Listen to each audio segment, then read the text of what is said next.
Hey, and welcome back to Dax.Overland. My name is Max, and finally this week I will continue working on the Iveco and I will attach the new bumper to it. After traveling for almost a year in our self-converted G-Wagon, Danja and I decided to build a new rig from scratch, our Iveco VM90. And now is the time to apply all these things to the Iveco, build a habitation box and eventually hit the road again and live full time in it.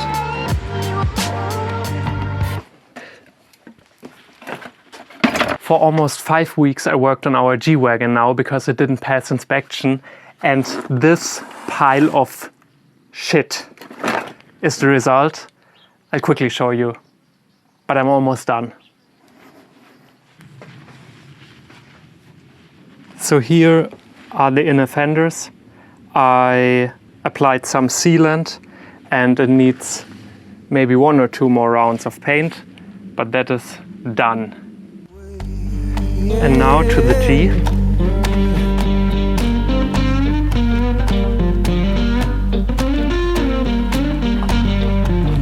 All of the rust is finally removed, and same as the inner fenders, I applied some sealant. I'm waiting for the sealant to dry or harden, and then 2 more layers of paint, and then this thing is finally done and can go back on the road. And that means I can finally work on the Iveco again. So back to this week's project, the bumper.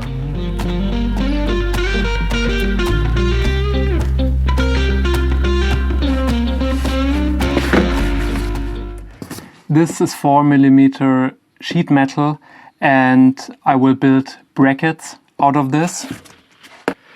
There was nothing off the shelf that would fit our car straight away, so Danja drew some and I will fabricate them now. Also, I don't know if it's visible on camera, but I'm sweating so much. We had a crazy heat wave. We had like 35 degrees inside of the house, and it's better now. I think it's almost 10 degrees less, but it's so humid now and I'm sweating like crazy. Like, it's no joke. It was no joke working on the Mercedes. Like, I still worked on it every day, even though it was 36 degrees. But that's over for now, I guess. So, hello Pongo, what are you doing here, huh? Hello.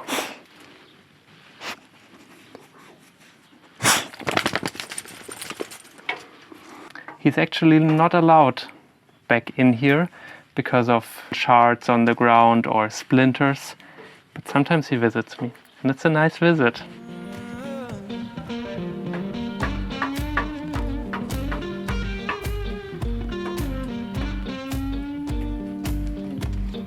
He's also the happiest dog I know. He's always wiggling his tail and enjoys life to the fullest. He's the best.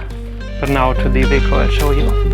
Now I'm rolling through the valley, wind hums through my head. Yeah, I'm rolling through the valley. So the idea is that the bracket will go on like this and the bumper will sit inside here.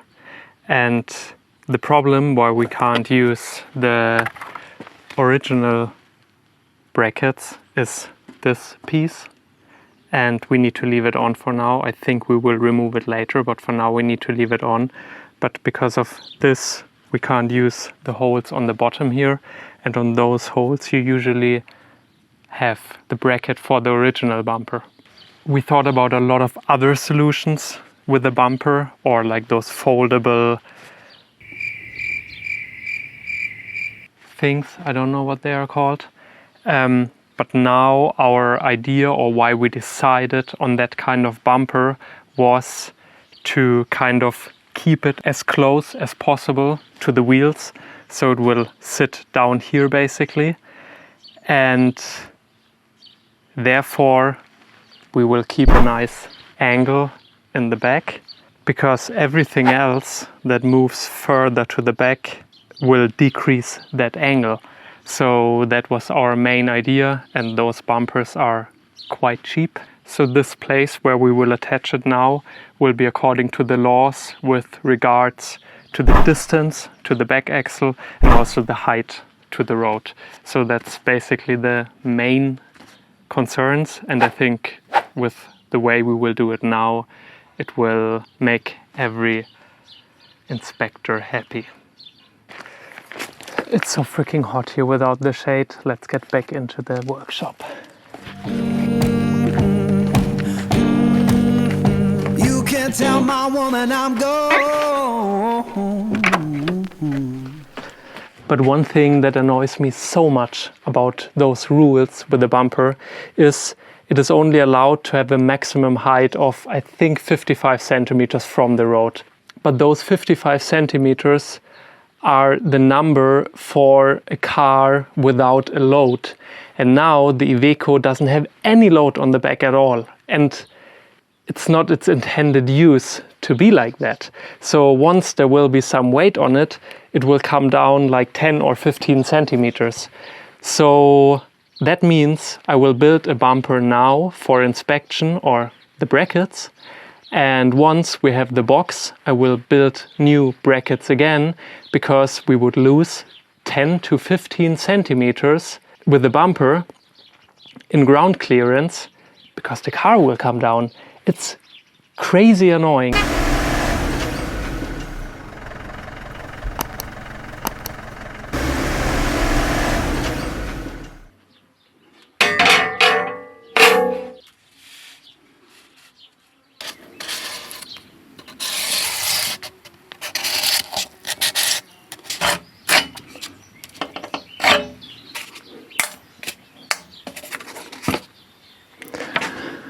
I actually messed this up.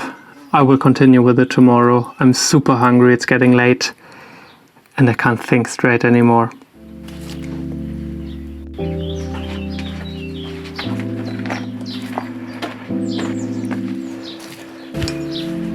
Pongo and I will have a beer now. See you tomorrow.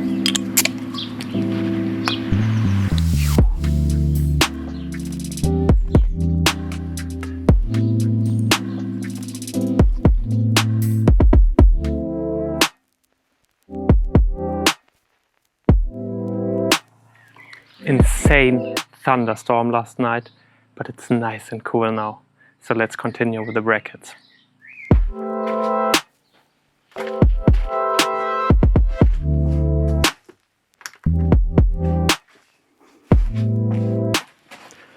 Okay, so what went wrong yesterday? The issue was I drew my template and had it attached with those tiny magnets, and it started moving. So I had some issues with that, but I didn't recognize it. And then I used this, I don't know what it's called, pen with the needle in the front to scratch it, like to have it exactly where I want to cut it. And that didn't work out. So I screwed it up again. So let's do it again.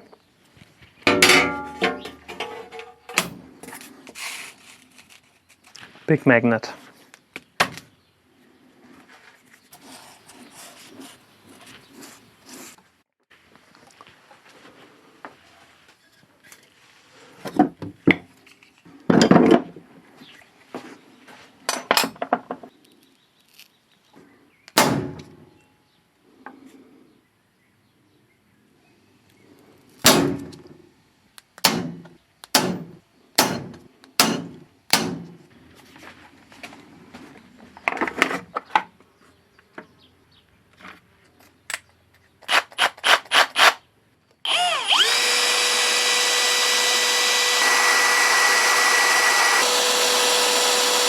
So dull.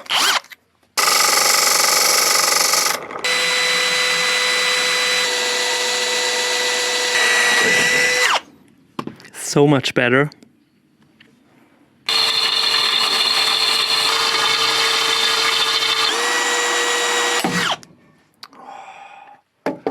I love it.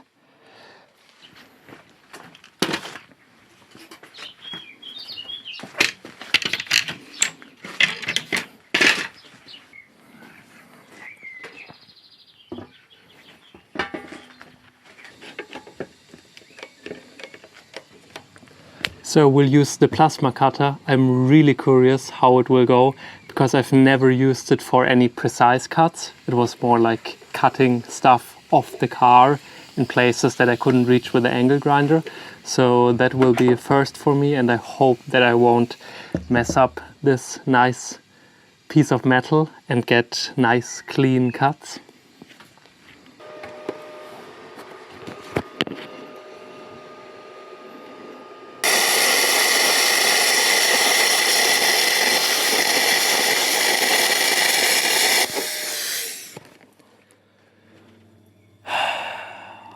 That was a fuse again. That's so fucking annoying.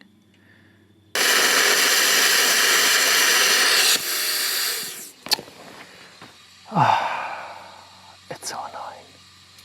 I don't get it because it's 40 amps, and if I'm welding with 40 amps, and maybe my math is not mathing, if I'm welding with 40 amps I don't have a problem either. But with this I always have a problem. I'll try less amperage now. Hopefully the fuse will stay in there. I'm not too happy with the cut either, but we will see.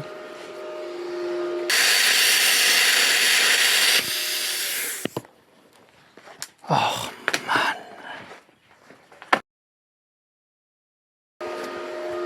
I guess I need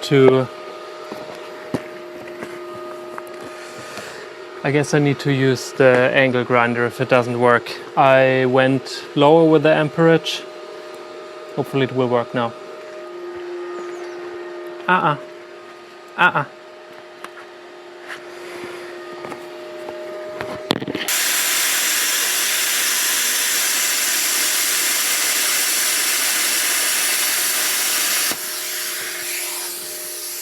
This worked quite well.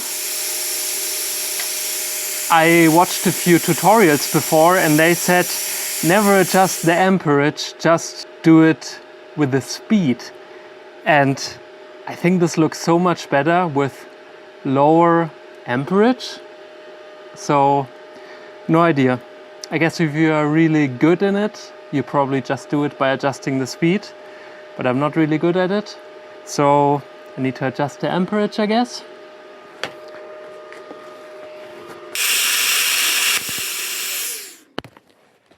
Whew.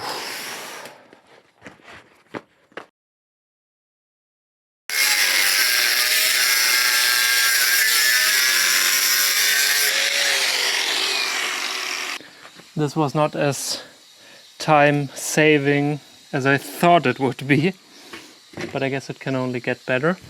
I think the cut itself looks quite nice actually, but somehow I had so much build-up of the molten metal. But I think it looks quite good, so hopefully I can improve it with the next cuts.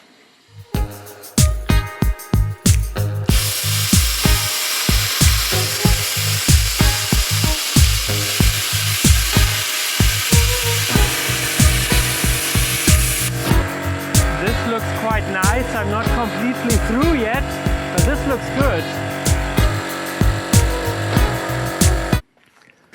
So indeed, it did get much worse than in the beginning. So I had a little change of plans. I cut it with the angle grinder and now I cut some slits so I can bend it and I will weld it. I bombed this to the bench, so when I will weld it now, hopefully it will keep nice 90-degree angles, because I also don't want to drive to some workshop now. Maybe they're not there or they don't want to do it, whatever, and I don't want to waste more time. So I will quickly weld this now and hopefully this first side, no, it won't be done. It needs the holes for the attachment to the frame, but I think this is quite straightforward and should work out, hopefully.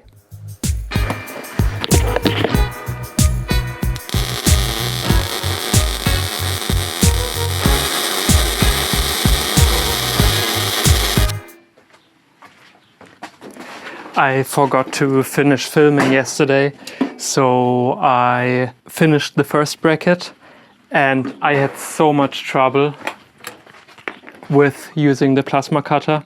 So I already cut the second one, but I used the angle grinder this time and it was so much faster. I don't know what the problem is with me using the plasma cutter. I really want to learn it because I think it comes in so handy for more complex shapes. When you use the angle grinder, you can only do more like straight stuff, but it was a pain. But it's different things, like I had to think about it last night.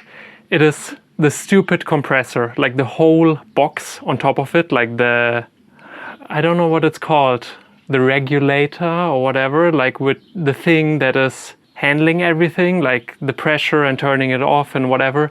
That thing doesn't work anymore, so it's leaking air and the on-off switch is always on, so that's super annoying. Then there was the thing with the fuse and no idea. So I used the angle grinder now and it worked out much better. So I will weld it now. And I won't stop working today until this stuff is on the car or at least test fitted. Yes!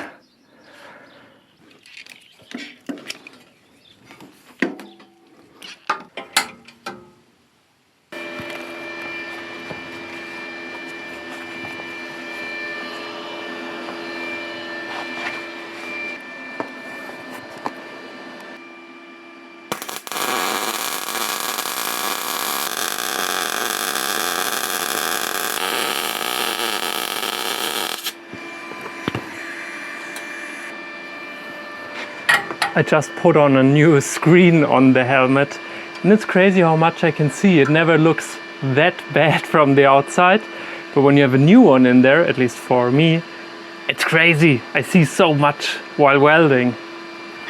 I don't know what it is about welding, but there is something so soothing and satisfying. It just calms me down, I think, like those waves and that reappearing pattern in there. And it's so satisfying to have a nice weld. I don't know what it is, but it's so cool. So unfortunately my microphone turned off. So I don't know what I was telling you, but I look really happy. So I guess let's install the bumper. In the distance, look like a burning coin. Saw the sun in the distance, look like a burning coin. Lord, I don't need no preacher, just that dust roll to join.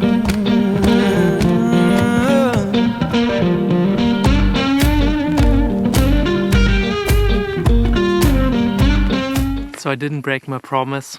Pongo needed to get out. And I attached the bumper. I'm super happy. There are 4 bolts missing, but it's done basically. It's just minor tweaks. And big news, I didn't tell you yet. We have a slot for the production of the plates in October. So I will tell you more in an upcoming video. But I'm super hyped. Thanks for watching and please subscribe if you like this video. See you next week.